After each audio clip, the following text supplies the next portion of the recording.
தருமபுரி மாவட்டம் பாப்பிரெட்டி அருகே உள்ள பைர்நத்தம் கிராமத்தில் அரசு மதுபானக் கடை ஒன்று செயல்பட்டு வருகிறது.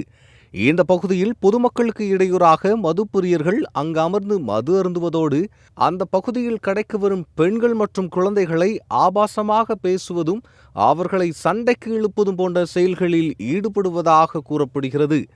இது குறித்து மதுபானக் கடையை மூடக்கூறி அப்பகுதி மக்கள் மாவட்ட நிர்வாகத்திடம் புகார் தெரிவித்தும் நடவடிக்கை எதுவும் எடுக்கப்படாததாகவும் கூறப்படுகிறது.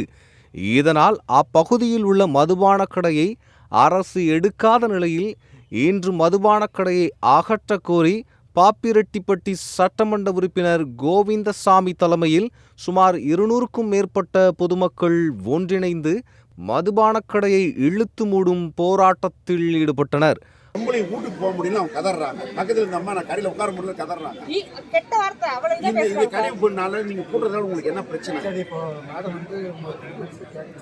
கடை போடுறதால என்ன பிரச்சனை பேசுங்க, நான் உட்காரணும்.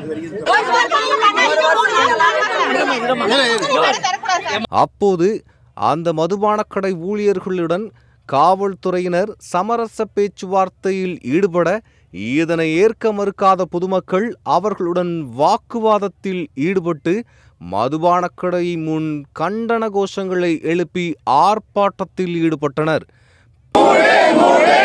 கடையை மூடு, தமிழக அரசே, தமிழக அரசே, திறக்காதே, திறக்காதே, திறக்காதே, திறக்காதே, அது கடையை திறக்காதே. பின்னர் 1 மாத காலத்திற்குள் மதுபானக் கடையை எடுக்க நடவடிக்கை எடுக்கப்படும் என அதிகாரிகள் உறுதியளித்ததின் பேரில் போராட்டத்தில் ஈடுபட்டவர்கள் அங்கிருந்து கலைந்து சென்றனர்.